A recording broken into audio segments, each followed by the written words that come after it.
A little girl in a torn pink dress stood trembling in the middle of her classroom, her tiny finger pointing at a colorful rug where no one expected danger to hide.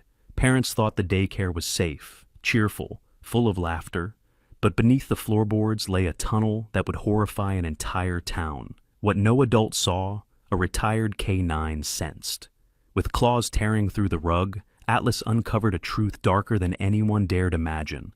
This is the story of a child rescued from silence, a police officer who listened, and a dog whose loyalty never faded. Where are you listening from tonight? Tell us your city below, and let this journey keep you until the very end. Morning light spilled across Maple Hollow, a quiet town in Ohio where the houses still wore white fences and the mailman knew everyone by name. At the end of Sycamore Street stood Sunflower Playhouse, a daycare painted in cheerful yellows and sky blues, its windows lined with paper cutouts of suns and butterflies. The smell inside was a mix of crayon wax, disinfectant, and apple juice, innocent and ordinary, exactly what parents longed for when they entrusted their children here. On this particular Thursday, the staff had prepared something special. It was Safety Day, a chance for children to meet a real police officer and his dog. To the children, it was a promise of uniforms, sirens, and perhaps a sticker badge to wear home. To the staff, it was a chance to show their daycare as safe, compliant, and well-loved. Officer Jack Mercer entered the building with a steady step, tall and broad-shouldered, his Navy patrol uniform pressed but showing the creases of long shifts. He was 41 years old, his face strong-jawed and worn by years of late nights and early mornings. Lines etched around his eyes spoke of a man who had seen enough of life's darker corners, though his gaze softened whenever it met a child. Jack had once been more open, but a car accident 5 years ago had taken his wife and left him with silence he never fully escaped. Since then, his demeanor had settled into something calm and controlled, a man who spoke little but listened deeply. Beside him padded Atlas, a 6-year-old German shepherd. The dog's black and tan coat shone in the light, muscles moving with precision beneath his fur. He bore a faint scar on his right flank, a reminder from his service days when he and Jack had been part of a K-9 unit. Atlas had the steady air of an old soldier, not playful like a puppy, but patient, watchful, and loyal to the marrow. Around children, though, his amber eyes softened and his tail wagged gently as if he recognized the fragility of their world. The director, Marjorie Klein, greeted them at the door. She was a woman of 48, tall with a commanding posture, her hair a neat auburn bob that framed sharp cheekbones. She dressed in a gray cardigan and slacks, the sort of attire that suggested professionalism without warmth. Her voice was firm, her handshake brisk, the kind of woman who believed rules kept the world together. Parents liked her confidence, though some found her eyes a little too calculating, a little too quick to judge. Trailing behind her was Tessa Ward, the assistant. Just 22, Tessa had a soft figure, pale skin dotted with freckles, and light brown hair that often slipped from its bun. Her clothes were modest and simple, always a little rumpled from handling children. Unlike Marjorie's firm tone, Tessa's voice carried a tremble of eagerness to please. She had taken the job only 3 months earlier, and though she loved the children, she often seemed nervous around her boss, like someone constantly watching her step. The children were gathered in the main classroom. Bright posters covered the walls, letters of the alphabet painted with animals, numbers framed by smiling fruits. Blocks and picture books lay scattered across the carpet. The smell of paste and markers mingled with the sugary tang of juice boxes. The moment Atlas stepped inside, squeals of delight filled the room. Toddlers toddled closer with arms outstretched, while older preschoolers crowded around, eager to pet the big dog. Jack crouched to let them touch Atlas's fur, his deep voice softening into something almost playful as he explained, "This is Atlas. He's my partner. He helps keep people safe." Atlas endured the attention patiently, his ears twitching at each small hand that reached for him. One little boy giggled when Atlas's nose tickled his palm. Another girl whispered into the dog's ear as if sharing a secret. In the midst of all the laughter, one child did not join. Rosie Carter stood apart in the corner, near a shelf of stuffed bears and puzzles. She was 7, older than most of the children here, with thin arms poking from the straps of her faded pink dress. The dress itself was frayed at the hem, a patch loose at the side where threads had given way. Her blonde hair, unkempt and uneven, as if cut with dull scissors, framed a pale face. Her eyes, gray-blue and wide, did not shine with curiosity, but with something heavier, as though she carried secrets larger than her age. Jack noticed her silence. While other children tugged at his sleeve or laughed around Atlas, Rosie hugged herself, bare knees pressed together, gaze fixed on the floor. Something about her stillness drew him, the way storm clouds draw the eye across a bright sky. He moved toward her slowly, careful not to startle. Atlas, sensing his attention, followed, tail lowering. Jack knelt so his eyes were level with hers. "Hey there," he said softly. "I'm Jack.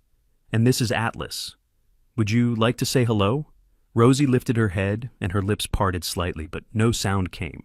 Instead, she raised one small hand and pointed.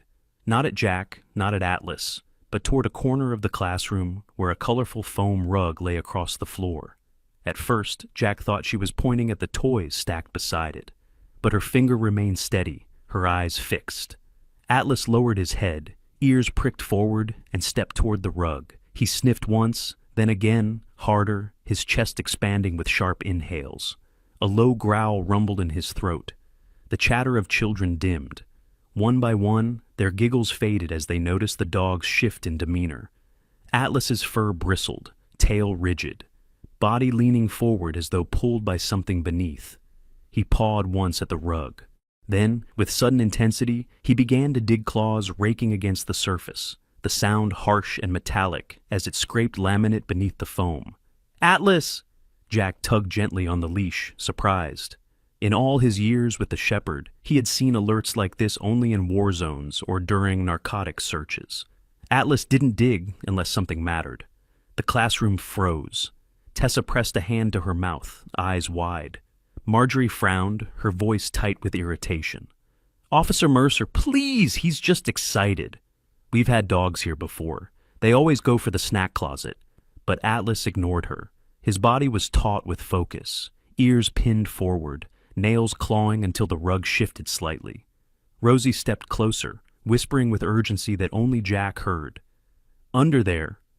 Jack felt the hairs rise on his neck. He knelt beside Atlas, pressing a hand to the dog's back. The shepherd's muscles trembled with intensity.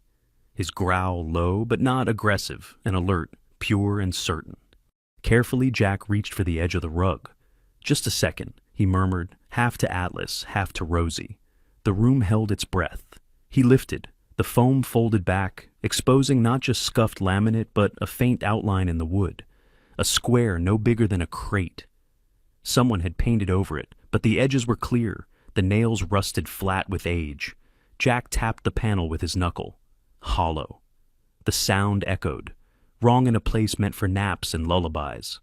Atlas barked once, sharp and loud. The children jumped. Rosie clutched the hem of her dress tighter.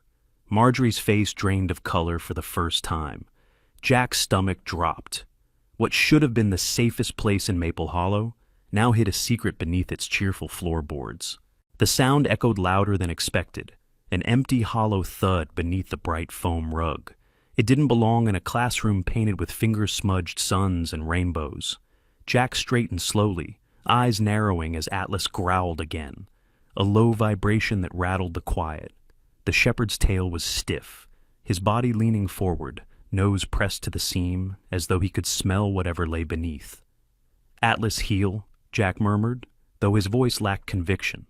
He had learned long ago not to second-guess this dog. Atlas's instincts had dragged him out of burning rubble overseas and steered him clear of tripwires others never saw. If the dog was locked onto something, there was a reason.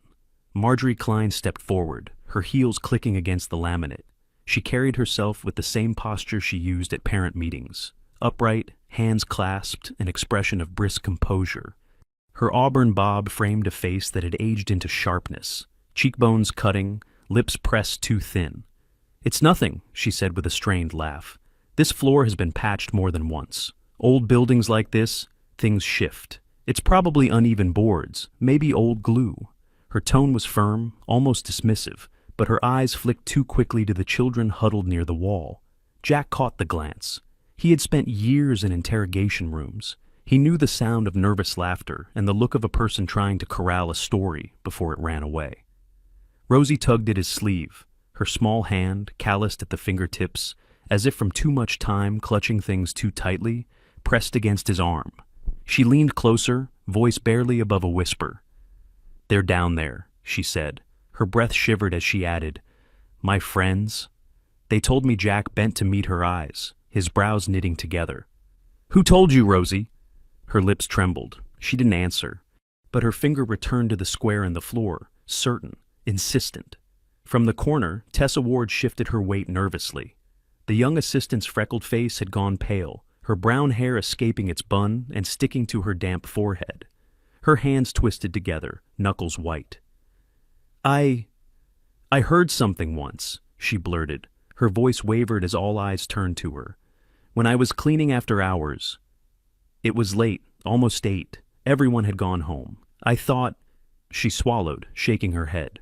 "I thought I heard crying." Like a child, muffled, coming from the floor, Marjorie's head snapped toward her. "Nonsense," she said sharply. "Pipes. You hear pipes when the heat kicks in. We've been through this." But Tessa's eyes filled with moisture. She looked at Jack now, not her boss, desperation in her voice.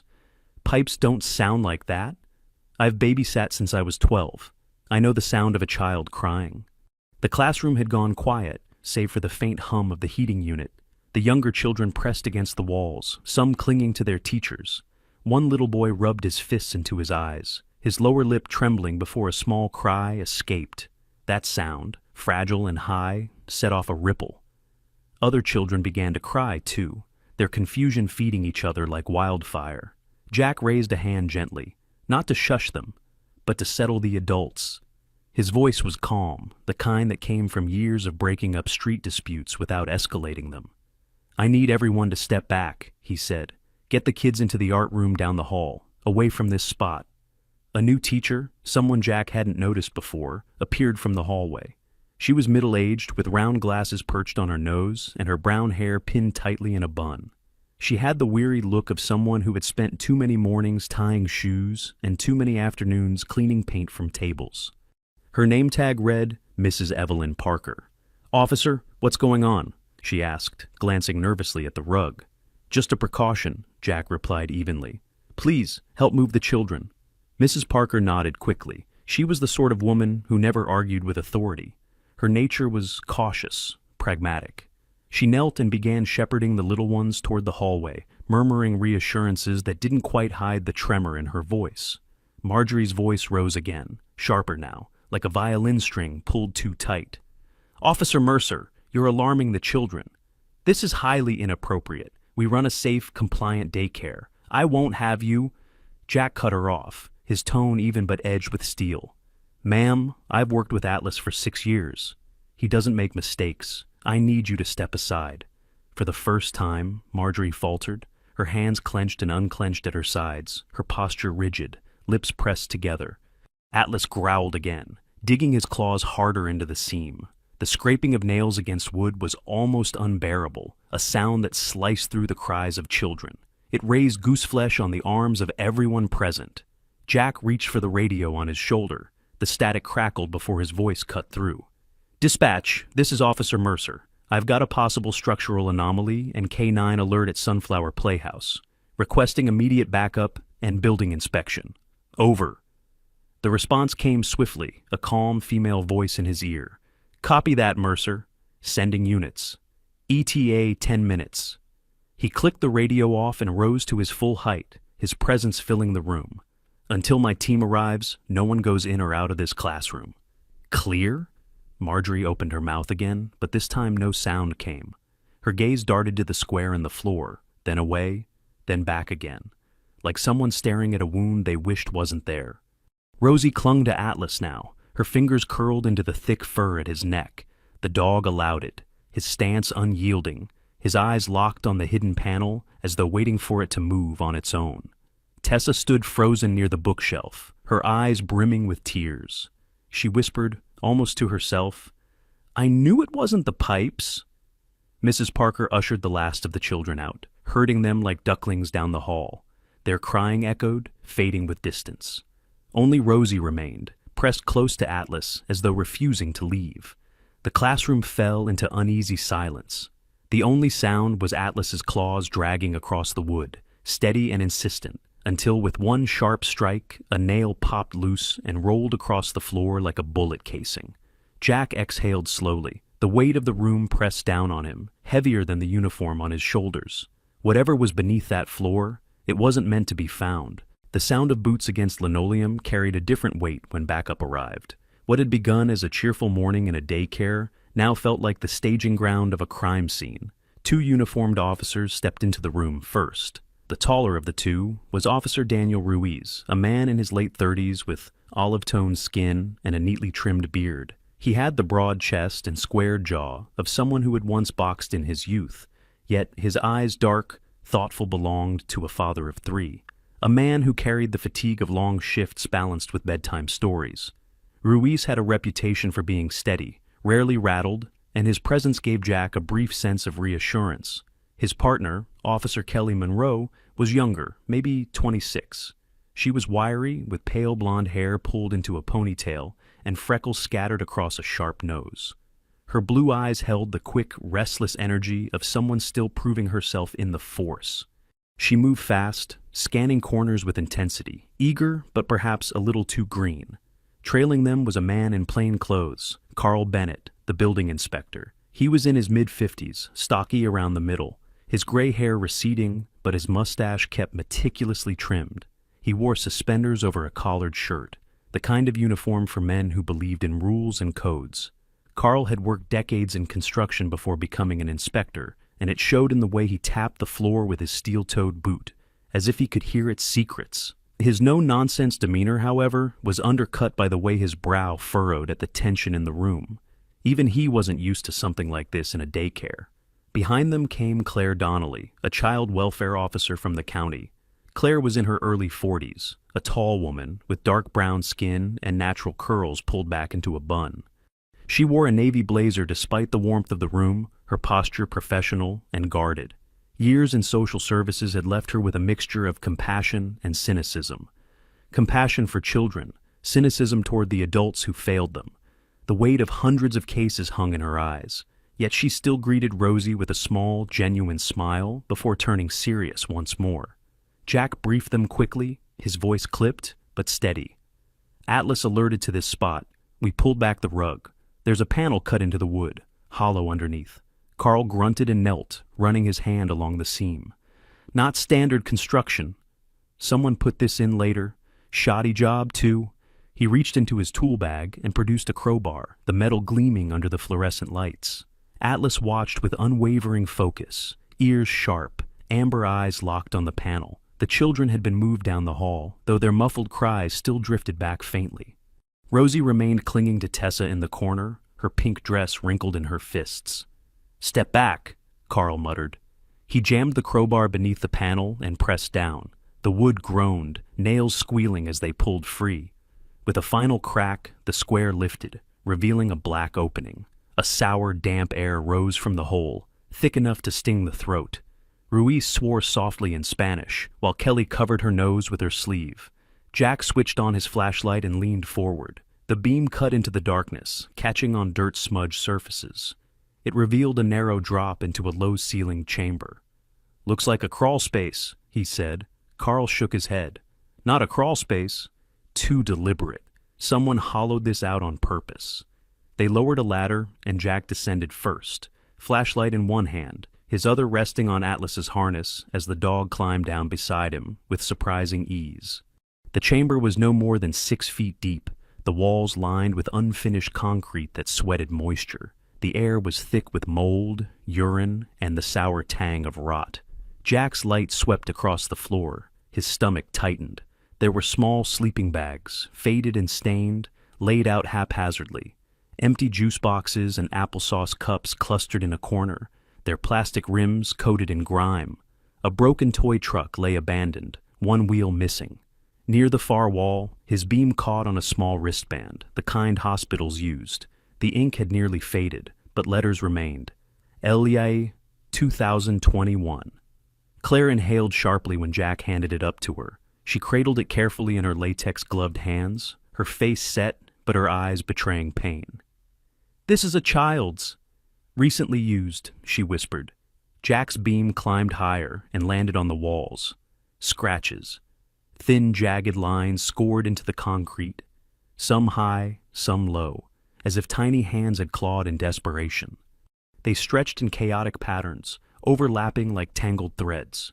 The sight pulled him back suddenly to Afghanistan, to a bunker where civilians had been held, their marks etched into clay walls. He had sworn then he'd never forget the sound of fingernails tearing stone. Now, that memory bled into the present, searing his chest. Atlas whined low, pressing his nose to one of the scratches before looking back at Jack as if demanding he do something. Carl climbed down next, shining his own light. "This isn't structural," he muttered. "This is a room. Someone deliberately built it." His words trembled at the edges, despite his attempt at professionalism. Officer Ruiz knelt at the opening above, his face grim. "Mercer, what else do you see?" Before Jack could answer, Atlas moved again.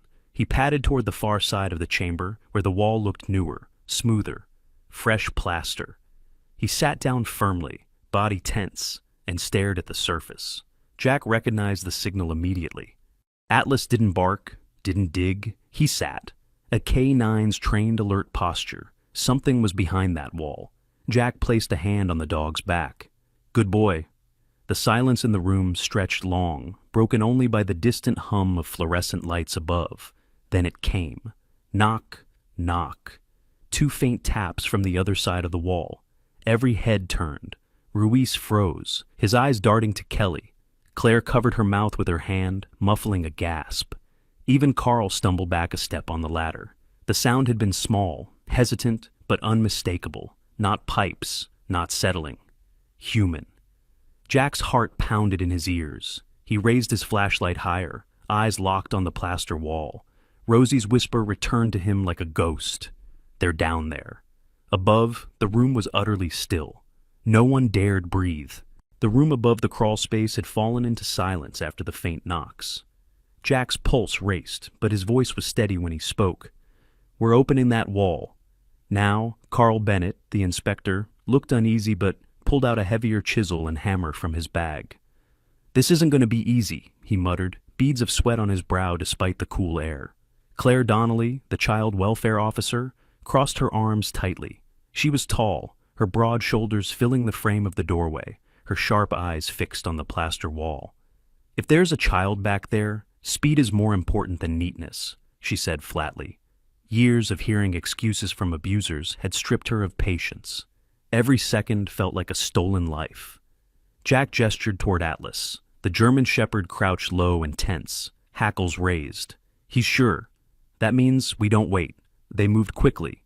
Ruiz held the flashlight steady, while Carl hammered. Dust clouded the chamber, flakes of plaster crumbling to the floor. The sound echoed in the confined space, each strike a countdown to something hidden. At last, a crack spread across the surface. Atlas barked once, sharp and urgent. Carl wedged the crowbar deep into the fissure and pulled. With a groan of surrender, the wall gave way, opening to reveal a dark, narrow tunnel. The passage was claustrophobic, no more than 4 feet high, lined with rotting wood planks that dripped moisture. The stench of mildew and earth filled their lungs. Jack adjusted the flashlight on his belt and crouched low. "I'll take point," he said. A voice behind him piped up, nervous but determined. It was Tessa Ward, the young daycare assistant. She had pale skin and sandy blonde hair pulled into a messy braid. Her eyes, usually soft and timid, now blazed with urgency. Her thin frame trembled, yet she clenched her fists as if to anchor herself. "I'm going too. Those are children. I won't stay behind." Jack studied her briefly. Tessa was only 22, fresh from college, still carrying the air of someone unused to conflict. Yet guilt and fear shadowed her face. She had ignored noises before, believed Marjorie's explanations. Maybe now she sought redemption. "Stay close," Jack said at last, his voice low. "No wandering." Atlas leads. The dog moved first, belly low, tail rigid, nose pressed to the damp ground. Each sniff pulled him deeper. Jack followed on his hands and knees, his broad shoulders scraping the tunnel's sides. Behind him, Tessa crawled with shaking breath, clutching the hem of his jacket as if afraid to lose the line of safety. The air grew heavier, and with it, The silence. Only Atlas's claws against the dirt and the distant drip of water broke the quiet. After several minutes, the tunnel bent sharply, then widened into a crude chamber. Wooden boards had been nailed into the ceiling, and a faint draft pushed through cracks. In one corner stood a rusted ventilation grate. Jack leaned close, pressing his ear. He heard it, ragged breathing.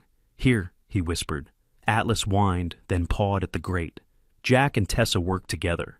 The young woman's hands shook, but moved with surprising strength as she tugged at warped nails. Jack wedged his multi-tool beneath the slats and pried. With a snap, the grate fell forward. The beam of Jack's flashlight pierced the darkness beyond. Curled against the far wall, half hidden beneath a tattered blanket, was a boy, 4 years old at most, his frame fragile, arms wrapped around his chest. His hair was dark brown, matted with dust, and his skin pale beneath streaks of grime. His lips were cracked, his eyes half-lidded, blinking sluggishly at the light. Tessa gasped, tears spilling down her cheeks. "Oh, God!" The boy stirred faintly, his voice a whisper barely carried through the grate. "Doggy?" Atlas stepped forward, nose pushing gently through the gap, his warm breath reaching the child. The shepherd let out a soft whine and licked at the boy's fingers as they trembled forward. For the first time, a smile flickered on the boy's dry lips. "I heard you," he murmured. Tessa broke, sobs racking her thin shoulders. She reached through the opening, brushing dust from the boy's tangled hair. "It's okay, sweetheart. We've got you." Jack's chest tightened. He'd seen victims pulled from wreckage overseas, soldiers and civilians alike, but nothing hit harder than the fragile trust of a child, whispering to a dog as if the animal had been his only lifeline. "Stay with him," Jack instructed Tessa. He pulled his radio from his vest, voice sharp. "Dispatch, this is Mercer. We have a live child, approximately 4 years old, male, found conscious but dehydrated. Send medical, urgent. Secure perimeter of the Maple Hollow Fellowship Church. Repeat lock down the church immediately." Claire's voice crackled through the comms. "Copy. Ambulance en route. Officers setting perimeter." Ruiz's voice followed, grim. "We've got units moving into the church now." No one's leaving. The grate gave way fully, and Jack crawled into the small chamber. The boy flinched at first, but Atlas moved beside him, pressing close with gentle warmth. The shepherd nuzzled his shoulder, grounding him. Jack crouched low, speaking softly. "Hey, buddy. My name's Jack. What's yours?" The boy's eyes flicked uncertainly, then he whispered, "Jamie." Tessa's hand covered her mouth as fresh tears welled. She knew the name. Everyone in Maple Hollow did. Jamie Whitaker reported missing just 3 days ago. Posters plastered across grocery store bulletin boards, his mother's face on the evening news begging for answers. Jack swallowed hard. "Jamie, you're safe now. We're taking you home." Jamie leaned into Atlas, his tiny fingers clutching the dog's fur. His voice, fragile but clear, broke the chamber's silence. "I knew you'd find me." They lifted him gently. Wrapping him in a blanket pulled from the kit, Ruiz slid through the tunnel. Jamie was feather-light, his body trembling with exhaustion. Tessa cradled him against her chest, rocking him instinctively, as if he were her own child. Tears streaked her pale face, but her expression was fierce now, protective. Jack crawled back out first, ensuring the path was safe, then guided Tessa and Jamie behind him. Atlas stayed pressed to Jamie's side, never letting the boy's hand slip from his fur. When they emerged back into the crawl space, Claire was waiting. The social worker's professional mask cracked as she reached out, stroking Jamie's hair with uncharacteristic gentleness. "We've got you, sweetheart," she whispered. Sirens wailed faintly in the distance. Ambulance, backup, news inevitable. The sound grew louder, closing in as if the whole town of Maple Hollow was about to descend upon the nightmare beneath its daycare and abandoned church. Jack lifted his radio once more. "Secure everything. No one touches this site until forensics comb every inch. We've confirmed this is a holding location. Repeat children have been kept here." The tension in the room tightened. Marjorie Klein, the director, had been escorted outside earlier under watch, her once pleasant smile stripped to stone. Now, with Jamie in their arms, there was no denying the truth she had tried to laugh away. Tessa held Jamie close, the boy's weak breath brushing her collarbone. She looked at Jack with red-rimmed eyes. "He's alive." That's all that matters. Jack glanced down at Atlas. The old shepherd sat tall, chest rising steady, his amber eyes fixed on the tunnel's shadow. Loyal to the end, he had found what no adult dared to see. Jack reached to scratch behind his ear. "Good work, partner." The child in Tessa's arms stirred faintly, his lips moving around one final whisper before sleep took him. "Doggy, save me." And with those words, the room seemed to exhale, the nightmare shifting into fragile hope. The chaos of rescuing Jamie had given way to a heavier quiet. The boy was safe, carried away in the arms of medics, yet the shadow of what lay beneath Sunflower Playhouse and the adjoining church lingered like smoke after a fire. Jack knew that the true story was still buried in these walls. The classrooms had been emptied, children relocated to a nearby community hall. In the hush that followed, Jack returned to the nap room where Rosie had first pointed. The colorful foam mats now lay scattered, the once bright corner feeling like the heart of something rotten. Atlas padded at his side, head low, sniffing carefully at the edges of the rugs still left behind. Jack crouched down and ran a gloved hand along the seams of one mat. His fingertips caught something rigid beneath the soft material. He tugged gently, and out slid a tiny, gleaming object. A key. Small, no longer than his thumb, but unmistakably gold. He held it up to the light, brows furrowing. Atlas barked once, tail flicking as if he too sensed its importance. Jack's first thought was the office in the abandoned church.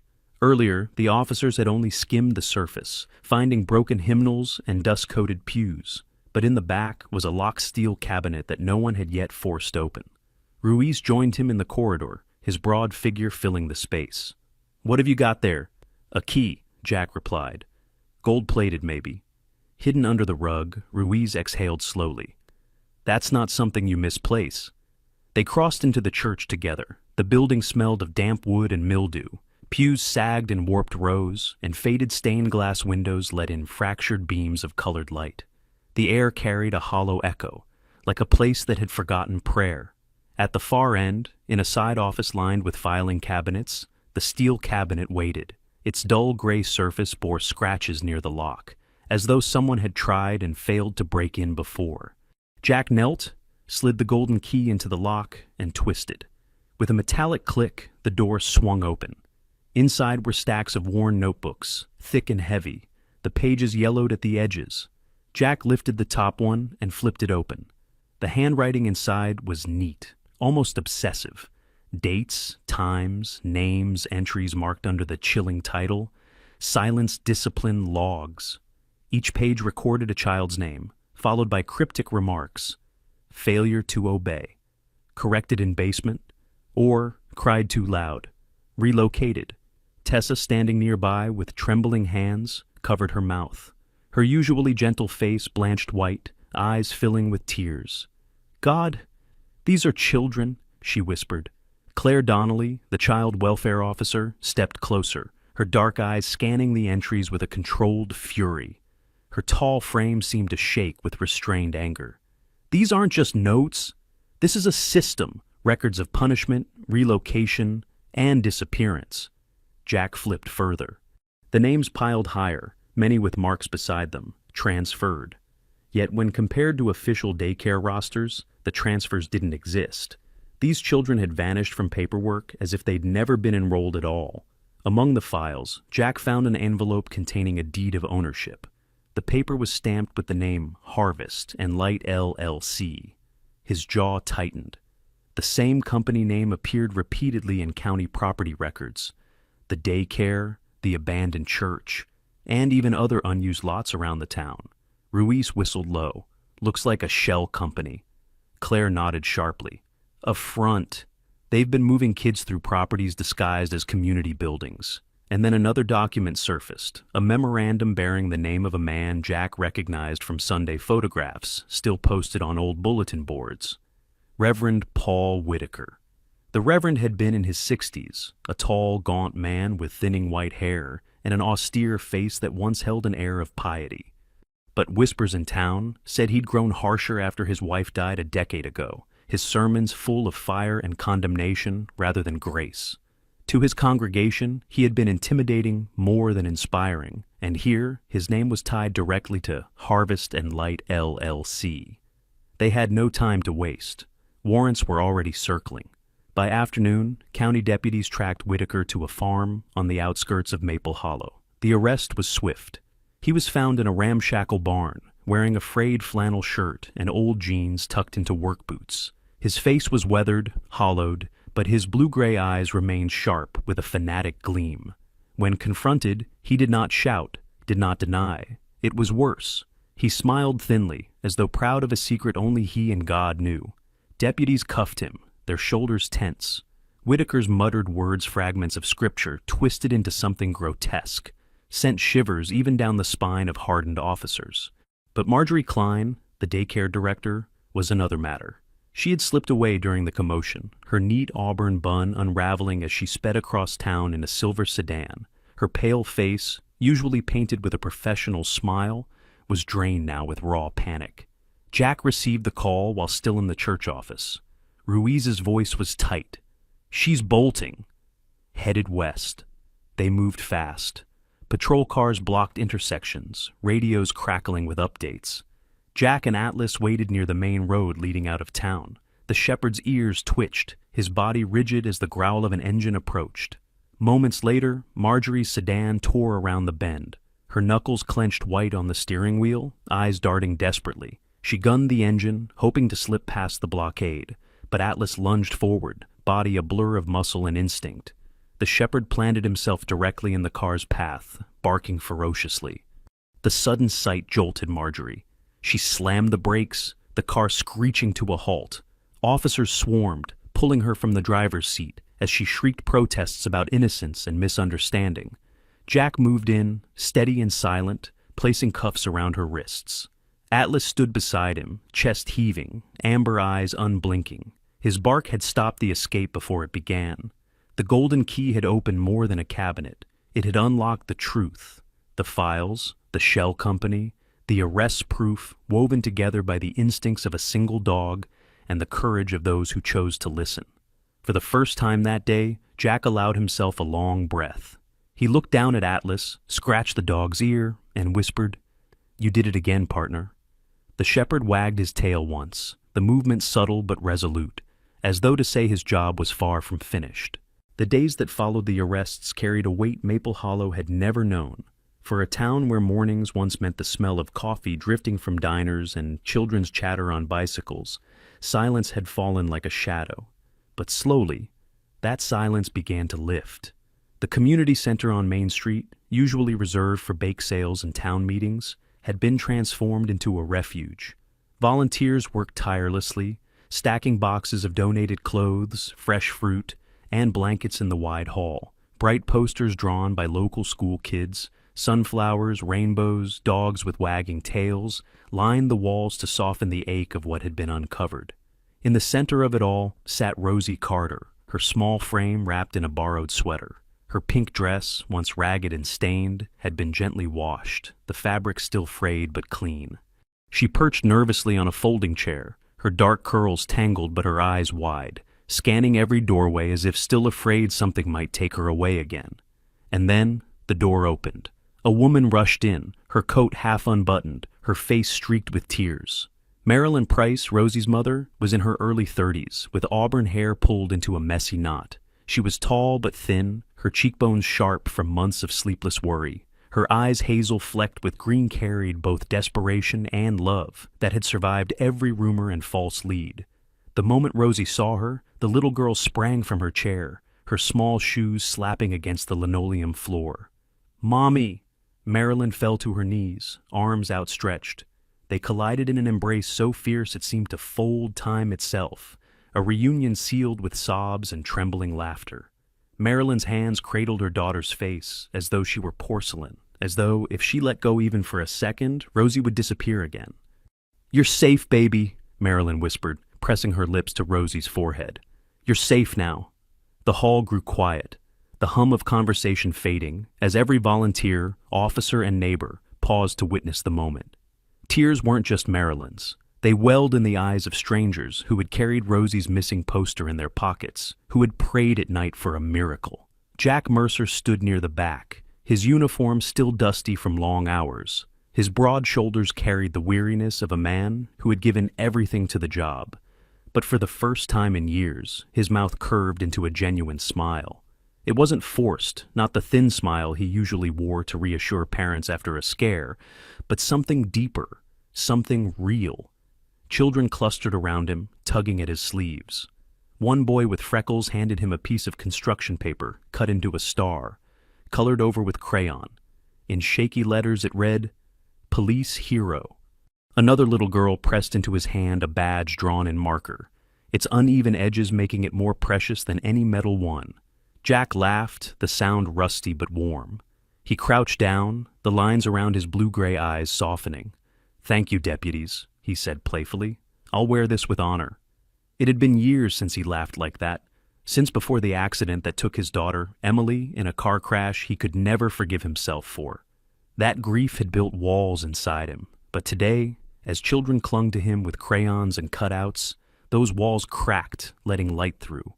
Atlas sat at his side, tail thumping against the floor.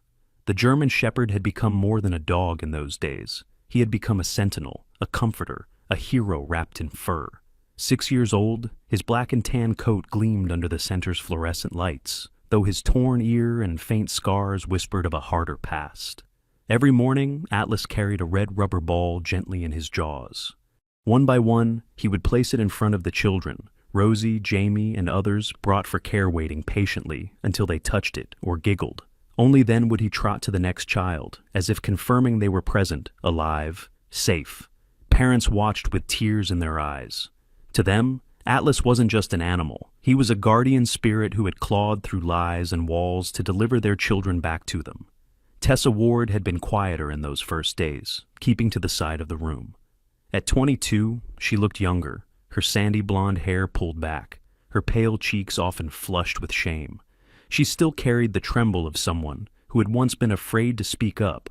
But on the third morning, she walked to the center's small podium. Her thin hands shook as she gripped the microphone, but her eyes, watery and red-rimmed, lifted to meet the crowd. "I was afraid," she began, her voice soft. "I heard things at the daycare. I told myself it was nothing because I didn't want to lose my job. I didn't want to believe children could be hurt where I worked. But silence. Silence almost cost lives." She paused, swallowing hard, then straightened her back. "No more silence. I will not hide again. I owe that to every child here." The hall broke into applause, not mocking, but affirming. For the first time since the raid, Tessa's face lit with a small, trembling smile. She had stepped out of the shadow of fear. Soon after, the town council announced her new role, Child Safety Coordinator for Maple Hollow. She would lead efforts to establish transparent monitoring in every school and daycare. Her voice, once ignored, had become part of rebuilding trust. Jack watched it all unfold with quiet pride. Rosie and Marilyn's laughter filled the air. Children scribbled drawings of dogs and policemen that volunteers taped along the walls. Even Claire Donnelly, the seasoned welfare officer who rarely let herself smile, knelt to accept a hand-drawn card from a child who had simply written, "Thank you for listening." The community, scarred but resilient, was healing. Jack leaned against a folding chair, rubbing a hand over Atlas's head. The shepherd pressed his weight against Jack's leg, his amber eyes scanning the hall as if he were still on duty. "Still checking on them, huh?" Jack murmured. Atlas wagged his tail once in reply, and for the first time in far too long, Jack felt hope settle in his chest. Not fragile, not fleeting, but strong enough to believe that laughter could return to Maple Hollow. The abandoned church no longer carried the smell of mildew and secrecy. Its broken windows had been repaired, its walls scrubbed clean of the dust of neglect. Sunlight now spilled through restored stained glass, painting the floor in shards of color. What once had been a place of fear and hidden tunnels was reborn as Maple Hollow Children's Haven, a sanctuary of healing. The renovation had taken months, carried by volunteers who poured sweat and hours into tearing away rot and repainting walls. The old pulpit was gone, replaced by a circle of soft chairs for therapy sessions. In one corner, a reading nook had been built with beanbags and shelves of bright books. Another room had been dedicated to art, its walls soon covered with finger paints and murals drawn by small hands determined to leave joy where sorrow once lived. And near the back, a wide sunlit space had been set aside for animals.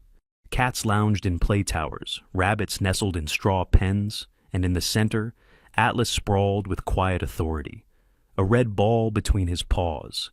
Children drifted toward him naturally, sitting against his warm flank as though he were a guardian angel who had traded wings for fur.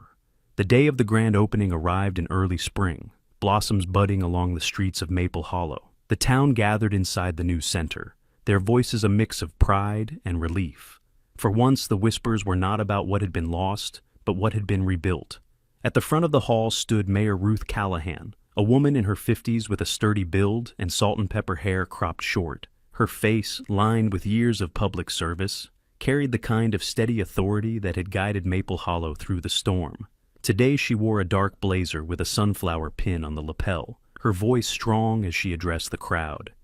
"This town faced darkness," she began, her gaze sweeping across parents, officers, and children. "But we did not turn away. We opened the floor, we faced the truth, and we built something new. Maple Hollow. Children's Haven will not erase the past, but it will protect the future." Applause rippled, gentle at first, then stronger. Rosie Carter stood near the stage, no longer the timid girl in a tattered dress. Today she wore a new pink gown with neat stitching, a ribbon tied at the waist. Her curls had been brushed, though a few still framed her cheeks rebelliously. She clutched her mother Marilyn's hand, but looked braver now, her wide eyes steady. Beside her was Jack Mercer. His uniform jacket was neatly pressed, his badge polished. But it wasn't the metal that shone. It was his expression. The grief that had shadowed him for years had softened. He still carried the loss of his daughter, but it no longer held him captive. Together, Jack and Rosie stepped forward toward the center of the hall. Before them lay a rug brightly patterned with suns and stars. It was symbolic, laid deliberately as a reminder of where this journey began. Jack knelt, gloved hand resting on one corner. Rosie bent beside him, her small fingers pressing down. The hall fell into silence. With a gentle pull, they lifted the rug. But beneath it, there was no trapdoor, no seam in the wood, no hollow. Instead, there was a polished mirror built flush into the floor. The children watching gasped in delight. When they leaned forward, they didn't see shadows or secrets. They saw themselves, smiling, standing together in the light. Rosie giggled, pointing at her reflection, her voice bright. "It's me!" Jack chuckled softly. "That's the only thing we'll ever find under here again." At the podium, Tessa Ward stepped forward, her sandy blonde hair falling neatly over her shoulders. No longer timid, she wore a simple navy dress, her voice clear and unwavering as she held a card in trembling fingers. "We hid too much for too long," she read, her eyes shining. "But not anymore. We don't bury pain, we don't cover fear, we bring it to the light, and only then can we heal." Her words hung in the air like a benediction. Parents nodded, children clapped, and Claire Donnelly, standing in the crowd, allowed herself a proud smile. Atlas rose to his feet then, ears perked. He padded to the center, his nails clicking softly against the polished floor.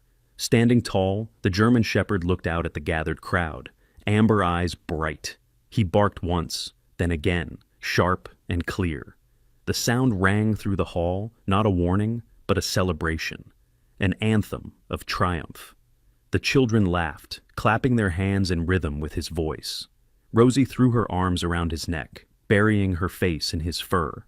Jack scratched behind the dog's torn ear, his own throat tight with emotion. "That's right, boy," he whispered. "Let them hear you." The ceremony ended not with silence, but with laughter, the kind of laughter that filled corners once haunted by whispers. Families lingered, sharing food and stories.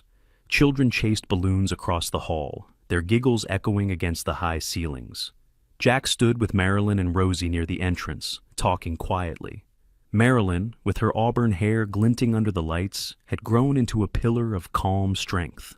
She had faced terror, but chosen hope, her hazel eyes steady as she thanked Jack once again. "You didn't just save my daughter," she said softly. "You saved me too. You taught me not to give up." Jack looked at Rosie, who now tugged at Atlas's collar, insisting he join her in chasing a balloon. His lips curved into a smile. Honestly, I think it was the dog. Marilyn laughed gently, a sound that carried like sunlight breaking clouds. As the evening light slanted through the stained glass, casting colors across the new children's haven, the town of Maple Hollow felt whole again. No one forgot where it began.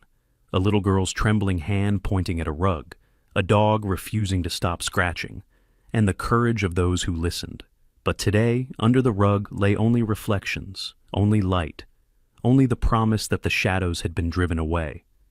And with Atlas's final bark echoing like a benediction, Maple Hollow stepped into a future no longer hidden, but proudly in the open. Sometimes miracles don't come as bolts of lightning or parting seas. Sometimes they come as a loyal dog scratching at a rug, a child's trembling hand pointing to the truth, or a town that chooses light instead of silence. In moments like these, we are reminded that God still works through the small, the ordinary, and the brave. Every smile that returned to Maple Hollow was not just healing, it was grace. And that grace is waiting for us, too, in the hidden corners of our own lives. If you believe God still sends miracles in unexpected forms, type Amen in the comments. Share this story so others may feel the hope. Don't forget to subscribe for more true tales of faith, courage, and the unbreakable bond between humans and animals. And may the Lord bless you and your family with light, love, and safety each day.